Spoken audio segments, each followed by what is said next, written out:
Ladies and gentlemen, good afternoon and welcome to this eagerly anticipated keynote address. My name is Helman Sitohang, Asia Pacific CEO at Credit Suisse.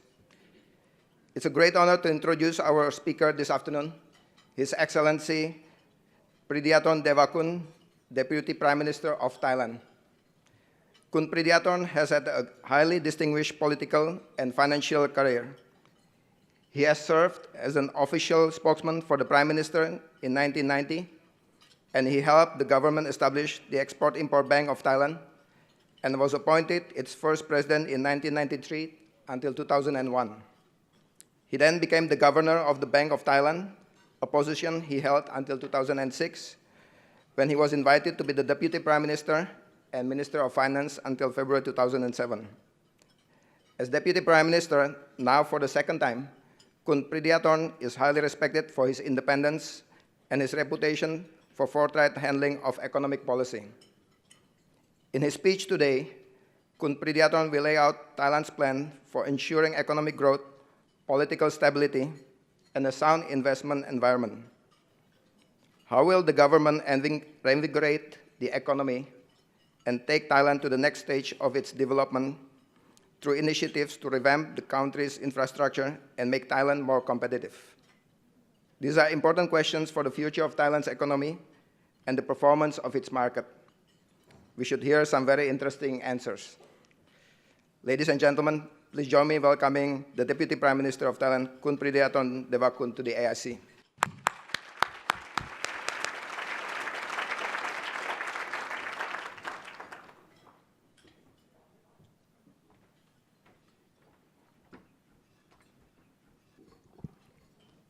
Thank you, Helman, for your kind introduction.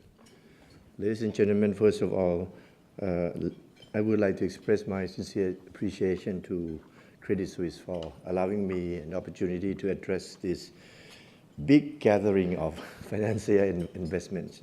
I think you are beating IMF now. What I plan to talk to you is about the actions that the Thai government have implemented and plan to implement in order to, within a year time, in order to reform the Thai economy. In other words, to put a Thai economy on a new platform for growth. Nothing to do much with the political stability. I would like to structure my talk on two main topics: reform to correct economic distortions from the past, and reform to step up Thailand's competitiveness and future growth platform. Let me start by giving you some examples of reform measures that we have implemented to correct economic distortions from the past. The first issue that we have addressed is related to energy consumption. As a result of distorted energy prices, Thailand's energy consumption increased from 9% of GDP in 1988 to as high as 18% of GDP last year. Very inefficient indeed. The first action that we took was to adjust the price structure of all kinds of fuel to reflect their true cost and improve energy efficiency. We have eliminated the price subsidies and applied equitable excise taxes to all kinds of fuel in accordance of their calorific value. We have been doing this gradually in the past 4 months, and we will do this again one more round to complete this task. We have also addressed issues related to energy supply to ensure energy sustainability. We are exploring other sources of energy that are lower in cost and can enhance sustainability. Clean coal is one example that we plan to introduce. We expect some protests from the environmentalists, but I trust that through constructive dialogue, we will be able to explain to them about the clean technology that we will use, which should help alleviate their concerns. In addition, our ongoing effort to launch a new round of national gas exploration so that we do not have to pay for a higher price of import will go on. We are determined to complete this task well before this government calls for the next general election by early next year. Besides, other actions have already been taken to attract investments on alternative energy such as solar energy, wind energy, and energy from biomass to improve our energy security in the long run. Ladies and gentlemen, our distorted means of transportation have also contributed to heavy energy usage. Even though Thailand can boast having the best road network among ASEAN countries, but cargo transportation by truck consumes a lot of energy. At the moment, almost 80% of our cargo are transported by truck, and only less than 3% are transported by train. We need to make a big modal shift from road to rail to save energy and to reduce the cost of logistics. Therefore, this government has come up with a big plan to construct additional parallel track to the existing rail line to make it dual track throughout the country. Out of 3,570 kilometers of our rail network in Thailand nowadays, only 357 kilometers, or exactly 10%, have dual tracks, which is very inadequate. This year, we plan to start constructing, and we have completing one bit already, additional 706 kilometers of dual track railways, and the construction of the remaining will begin in the following year. So this year we will do twice of what we have done in the past. The timing for bidding has been set on throughout the year. The second set of distortions from the past is related to the structure of government revenue. As we know, tax issues are sensitive issues for politicians. Thailand is a low-tax country, with government revenues accounting for lower than 20% of the GDP for the past 3-4 years now. Now, this year it's less than 18%, 17-something percent. Where normally, country at our status of stage of economy is that the tax revenue is normally about 27 or 28%, which is, we need that to invest in infrastructure. The current government has tried to overcome the slow growth of government revenue. Our government revenue has grown at a lower rate than that of government expenditure for many years.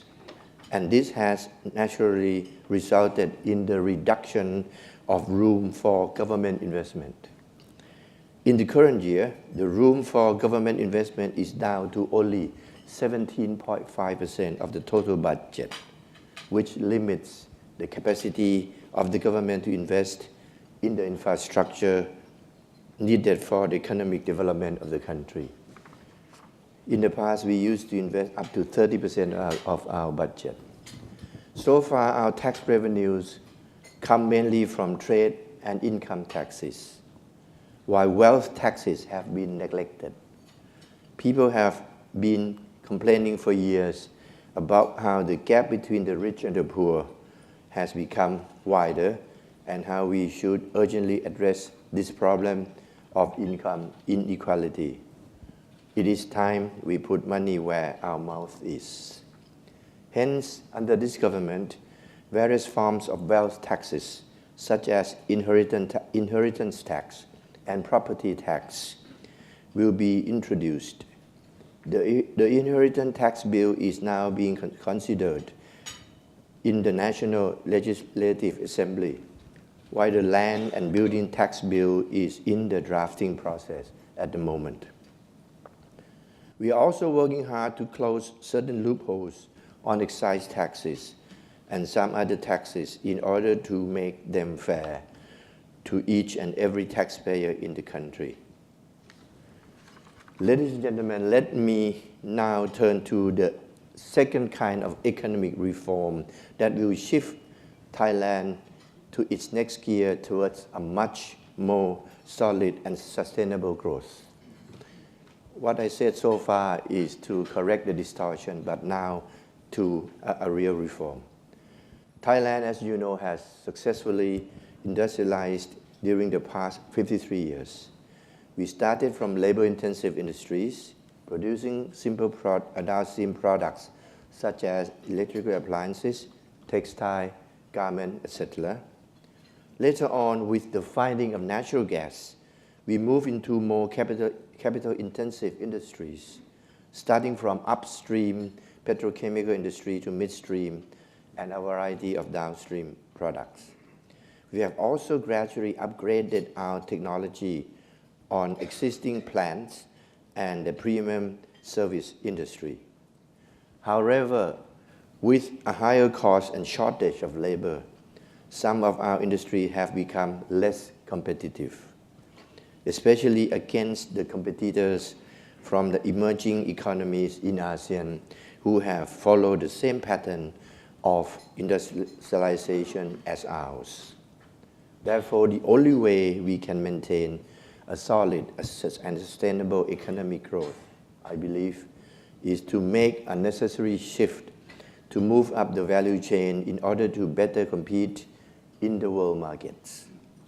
More specifically, Thailand is now in the process of further upgrading our industrial base and turning instead to promoting industries that compete based on high and clean technologies, innovation, efficiency, and creativity. I will show you how we transform it. On our new investment promotion list, you will see that we are turning our emphasis from normal food to medical food and active ingredients, from rubber band to automobile tie, from normal construction iron to high-strength iron, pig iron, and sponge iron, from normal construction materials to advanced or nanomaterials, from natural and normal synthetic fiber to technical or functional fiber, from producing engine cars to hybrid cars, combustion engine cars to hybrid cars and electric cars, from producing normal spare parts to high technology spare parts, embedded spare parts, for example, and from normal polymer to eco-friendly polymer, from normal plastic to bioplastic, and from normal pulp and paper to hygiene pulp and paper, for example, this example. We are making this shift now.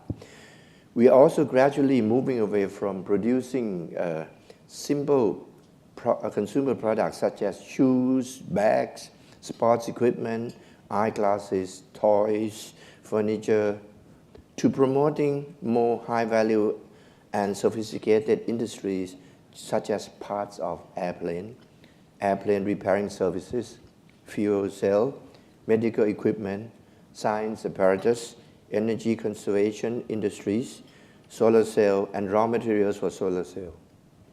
Research and development center and training center for specific occupation are also on our top priority category in terms of granting investment incentives. Our new investment promotion strategies became effective already from January the 1st of this year. We announced it already.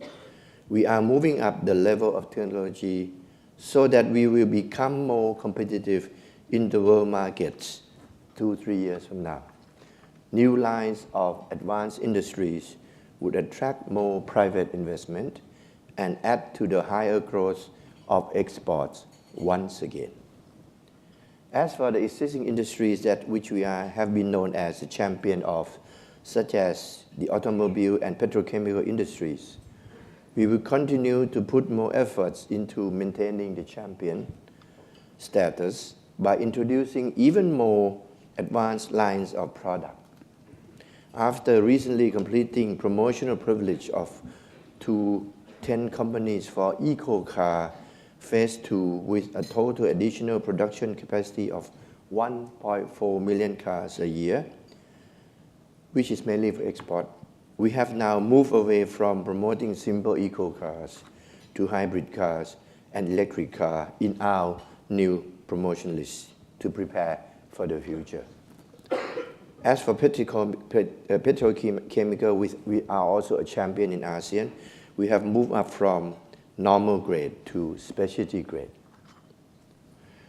Ladies and gentlemen, let me now move to another key reform beside the promotion list of industries, which I believe will open up new economic activities for the Thai economy, and that is the tax reform to attract international headquarters and international trading companies to Thailand. The new tax structure is being announced within this month for the international headquarters and international trading companies.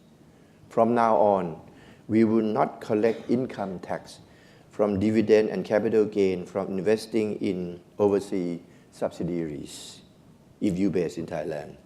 We will not charge any tax on income received from providing services to subsidiaries such as training services, recruitment services, technical services, and even treasury management services. Neither will we charge any tax on the profits from trading of products purchased from foreign sources and sold to foreign destinations. If you book that trade and profit in Thailand, we will not tax anymore. So the Thai companies who have expanded their production bases overseas, they can now also enjoy these tax privileges and hence trade their products in various overseas production bases from their headquarters in Thailand without any tax burden.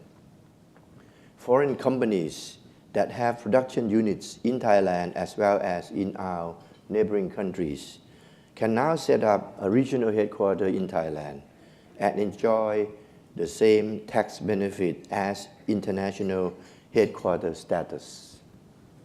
Foreign trading companies with our production units can also apply for the international trading company's license and to get the privilege and do the out trading business from the trading base in Thailand without paying any tax.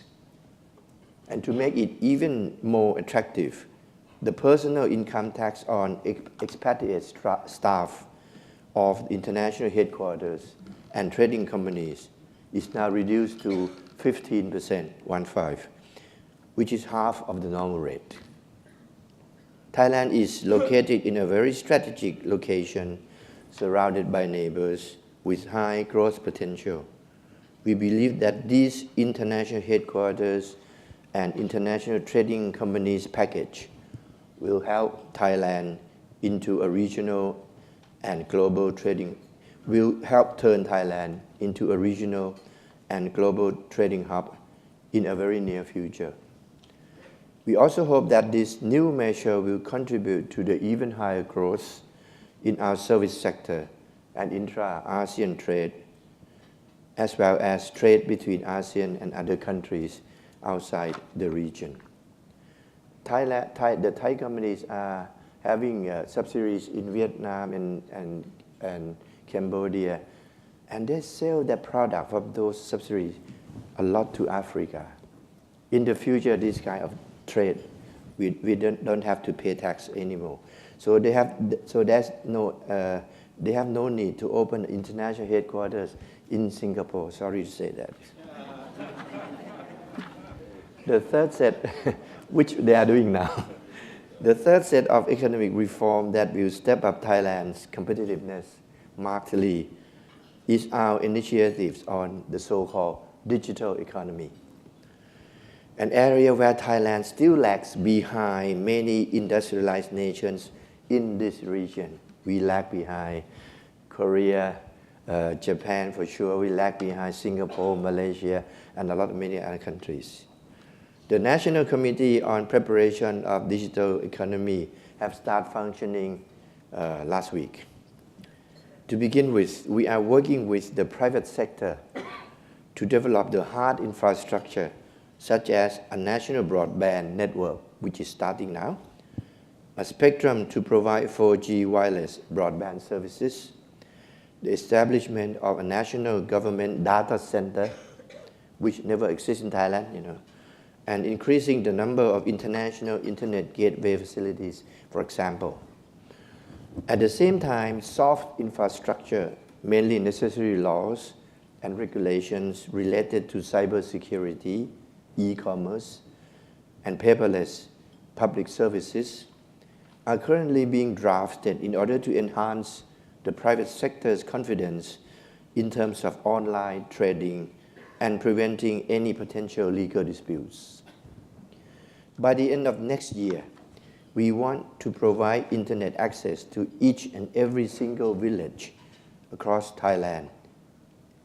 And a year after that, to reach every household in a year, within a year after that, which means 2017.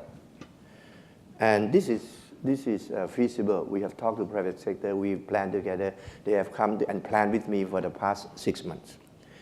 With this network, we want to see a more effective use of the ICT for economic and social development purposes across Thailand, so that this will in turn result in greater productivity and more equality in terms of opportunities.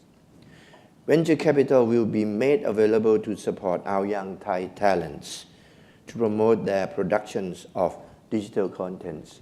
Our young Thai talents want a lot of rewards on the contents, on cartoon, on animation, and on the movie clips, but they become a sort of employers of foreign companies in the US. So we want them to be by themselves, so we are setting up venture capital to support them.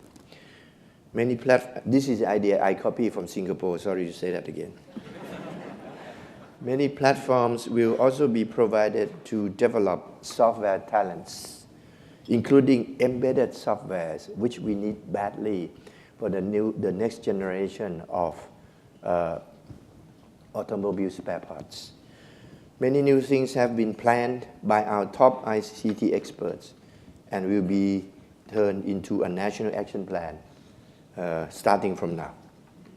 In conclusion, I would like to reassure you all that even though we have only a year and a half, we are not trying only to bring the Thai economy back to normal, but we are preparing Thailand to shift into the next gear for a new round of economic growth as a trading nation with modern industries. And whoever comes in as the next Thai government leader will not have to start from scratch, because every economic policy this government is implementing, as I mentioned right now, is in the interest of our long-term economic development. Ladies and gentlemen, in order to achieve our aspirations to become a trading nation with modern industries, we know that we need support from our foreign friends, especially in the areas of investment, technology, trading, as well as financing. I see more opportunities than challenges as I look ahead. Thailand, as a trading nation with modern industries, will present to you many exciting business opportunities. I believe that this is the best time to be for you to be a part of our country's exciting developments. I therefore want to extend my invitation to you all to work with us through this important period of reform. Thank you for your attention.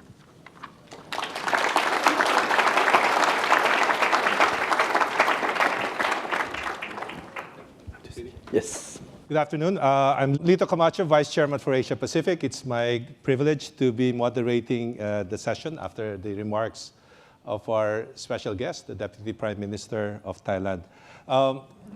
May I start, Deputy Prime Minister, and then please prepare your questions as I will be going back to the floor, for more questions. Deputy Prime Minister, thank you for this very comprehensive and rather impressive list of corrective measures and reforms not only to correct old flaws in the system, but also to prepare Thailand for the new economy. I guess the elephant in the room really is the politics. You did say that you're here to talk about economy, but it's very difficult to do that without talking about politics as well, especially in as much as a lot of what you've presented are things to come in the future. And any new government may or may not accept recommendations from this government.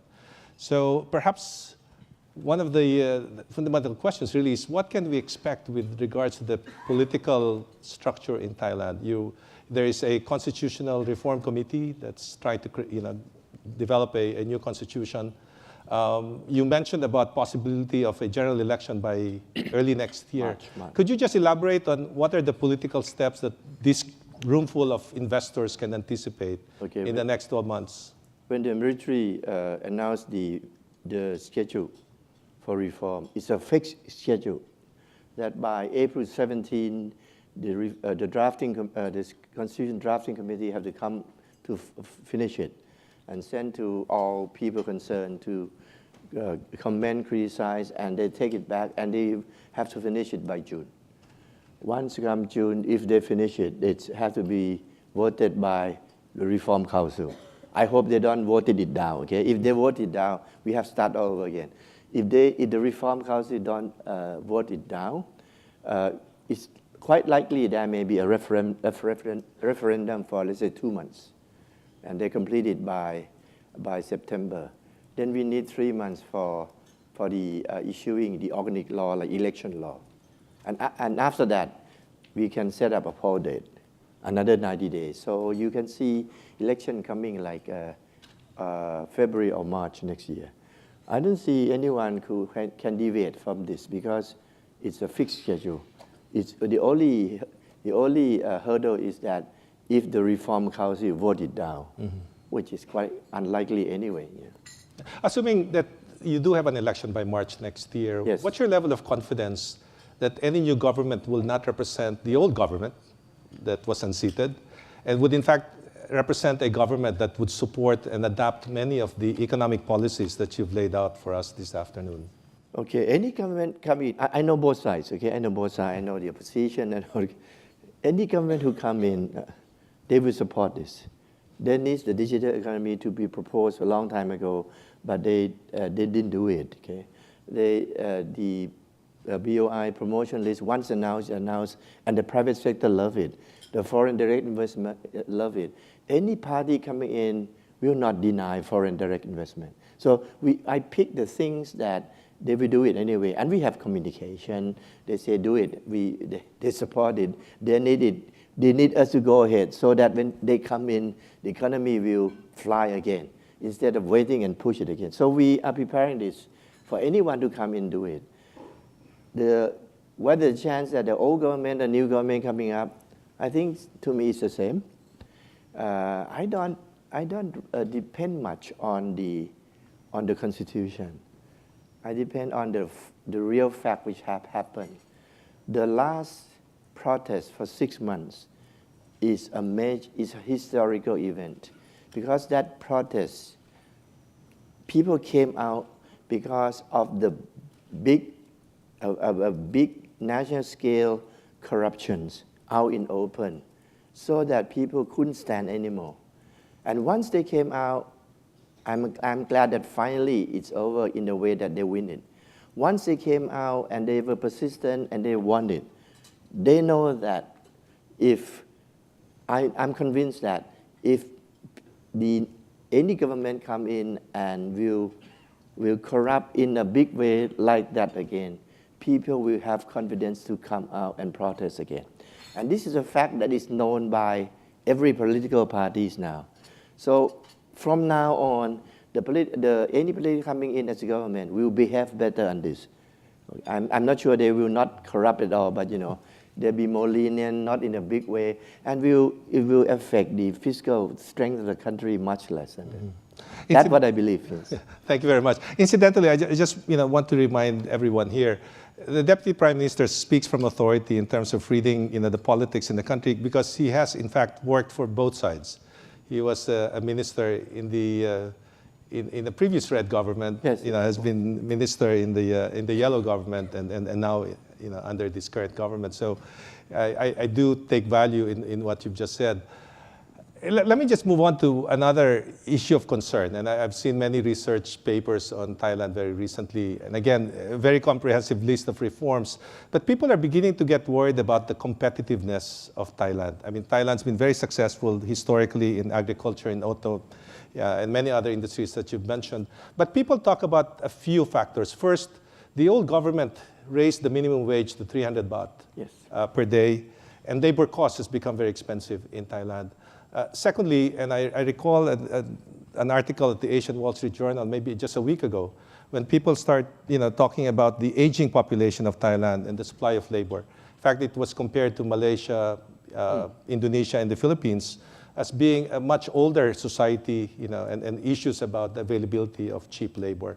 And then thirdly, I think you alluded to this, on the foreign exchange side. I mean, Thai baht has depreciated against the dollar, but relative to some of its competing economies, it has appreciated. How do you think about this competitiveness of Thailand and how it will be able to execute the reforms that you're doing? I have been watching on this direction for a few years. Really, Thailand has started losing her competitiveness on export back 5 years now, even before the introduction of the 300 baht minimum wage. But that introduction aggravated the situation and make it even more less competitive. And that's why I come up with a new list. This new list of investment promotion we can accommodate this level of wage level. We have to come out with this.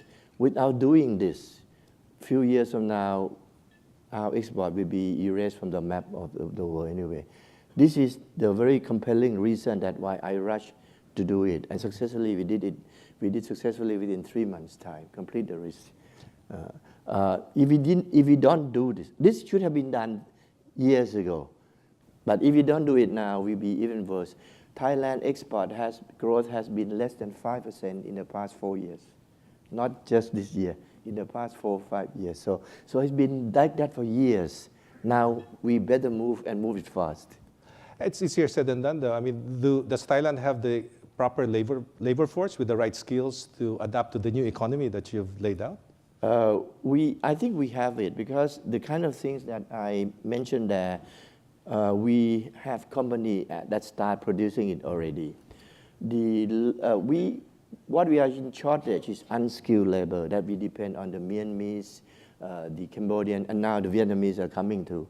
That's the purely unskilled labor. But the semi-skilled, we have it. We have it, especially the spare parts. You can see it. We are the best country for producing spare parts in Asia now, next to Japan. So it's this kind of thing that we have. We even start producing medical equipment now. Mm-hmm. So the list that I present to you has been out of the careful thought, looking the ability of the Thai industries, and we have a supply chain to support that. Thank you. Thank you very much. I'd like to give a chance to the audience to ask your questions. Yeah, there's a gentleman at the front table, please. Thanks, Deputy Governor, Prime Minister, for your sharing. So we do see the Bank of Thailand saying that there has been a delay in the disbursement of the public investment, and that attribute to the slower growth. Would you kind of update what is the progress of the public investment on the ground? And also, what is the new government policy response to the rural income shock after the expiration of the RISE program? Because in the past 3 years, that distorted the economic structure with increasing share of working population being deployed in the agricultural sector in the rural area. So now they're suffering with elevated debt levels and also with the rural income shock. Okay, then let me go back a little bit. Last year, during a protest in the first half, the growth was negative. And then come the third quarter, when during the military control, the growth was up to only 0.6%. Then when the government was established, we were able to push out a lot of things, especially the government expense, not government investment, government expense. And that has helped bring the growth up to 2.3% in the fourth quarter. And this first quarter, which is the second quarter of our government, it's likely that we go to surpass 3%. But the thing which is slow, well, that mainly because of export. We have negative export for the past 5 months, negative growth. With negative growth export, there's slow growth of short-term investment in stock anyway. So we have to depend only on two things. One is the private consumption, which has grown in the past 4 months, 5 months in a row grown. I look at the VAT figure that we collect from spending, has grown, but not at a very high rate. This thanks to the decrease of oil price. But the main things that help Thailand is the government expense, which after five months, we have expensed out more than 50% of total budget, which is surpassed any year. The only thing which is slow is the government investment. In the first 3 months, they dispersed only 9%, which is too low. I went down to every government agency and pushed it out. Now, by end of March, we reach 30% for sure. But the very thing that make me live well is that they have catch up with the signing of the contract. More than 80% of the contract for project investment, for the government investment has been signed up to now, which means that in the next 2 quarters, money will come out through government investment. We have to live on this during the year where export growth is next to zero, I would say that. And this year we can expect next export growth to be next to zero anyway. We have to live with government expense and government investment for a while. Yeah. But that's for the short term. But I'm more interested in the long term.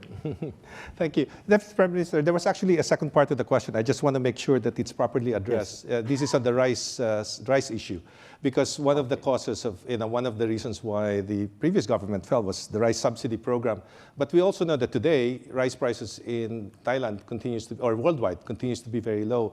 What's the government doing to address the current situation of the rice farmers in the country? The price of rice will remain low for the next 2-3 years anyway, because of the policy of the past government where gather all the rice in the government hand and deal send out. At the moment, we have 17 million tons of rice, white rice, in the stock of the government of Thailand. Not to count the rice in the hands of private sector, which is exporting anyway. The world trade is about 36 or 37 million tons only, world trade, cross-border trade. When people know that there are 17 million tons of rice sitting there, out of 37, there's no way that the price of rice would go up.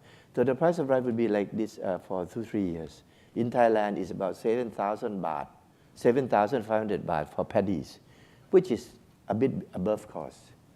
But in order to make sure that the farmers are not indebted, in the past year, we managed to inject cash through the program of stimulating economy to all farmers. We have about 3.5 million families of farmers. They open account with our Bank for Agriculture. We inject money into their account because that's the only way that no other people can take benefit of that money. If you use other ways, all the money won't go to farmers. That's the only way to ensure that money go farmers. That's equivalent of about 1,500 per ton of paddy. So they get 9,000. They're okay. They're okay. They're okay. So it's not a price subsidy. It is by direct cash transfers to the poor farmers. It's a measure to stimulate economy, which we simply inject to the poorest sector. It's a negative tax thing, the so-called negative tax to the poorest sector. Thank you. There's another question, the gentleman in the front. Your Excellency, thank you very much for your interesting roadmap to higher value added in your country. From a very modest understanding about your country, I've witnessed a couple of black swan events or disruptive events in the recent past, which I think do not positively coincide with the long-term expectation of foreign investors coming to your countries. Can you sort of explain a little further how these kind of disruptions we've seen in the last couple of years can be avoided, especially when you look at these opportunities long-term? Very difficult to answer because my background is not politics. Hard to say. I can tell you this. I know these people. The people in Thailand, in general, don't split. It's only their leaders who try to secure their political power and make use of these people. So that's the fact. Now, the question is how can we discredit all those leaders by information, by a lot of you have to dig information about their bad deeds. If we can discredit all these leaders of the two sides, there are two sides who are with ill intention, I hope the country will come back to peace again. There's no such thing as splitting. That's not split. I went to upcountry as well. There they said it's a red province, a yellow province. I went to them. It's the same kind of people. They talk to me, They talk to me, and they have the same agenda. They look forward to a progressive country. They want a job, good job, employment. They love the king. I dare to say it. I talk to them. They all love the king. They have the same thing, but it's the leaders of the two sides that we have to find a way to get rid of them. I don't know how to get rid of them, but I think you've managed so far. To discredit them with information.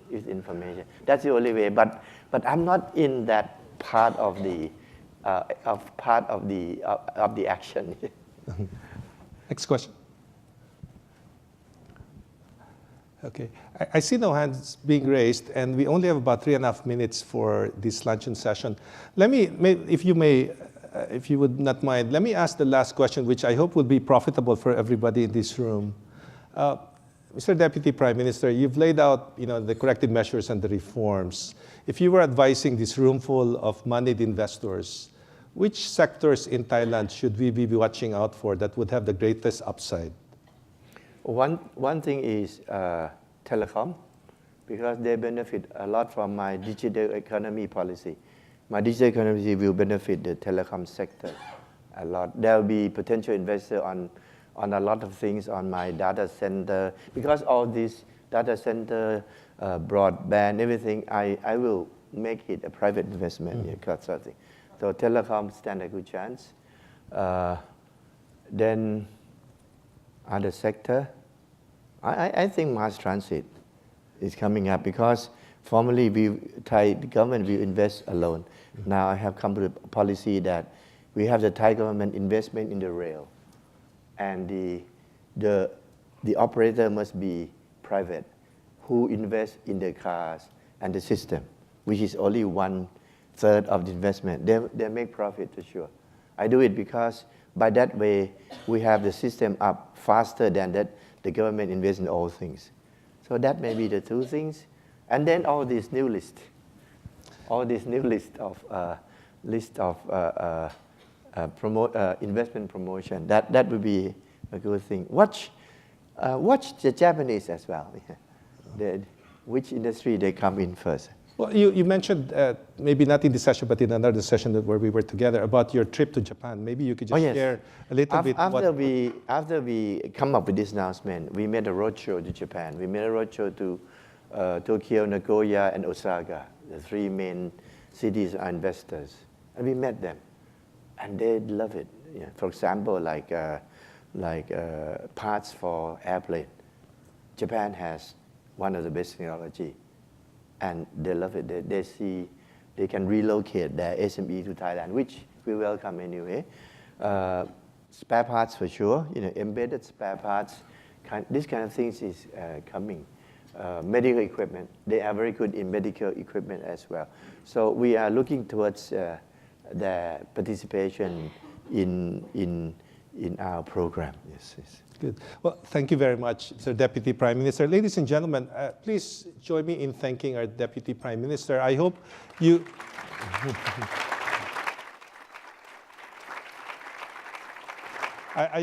I hope you will agree with me that after this afternoon we're a bit smarter, a bit wiser on the prospects of Thailand. It's been outside of the radar screen for most because of the political situation that has besieged the country over the last couple of years. I think we've seen light at the end of the tunnel. We are seeing the future, and we'd like to thank the Deputy Prime Minister for his time and his insights. Thank you very much again. Thank you.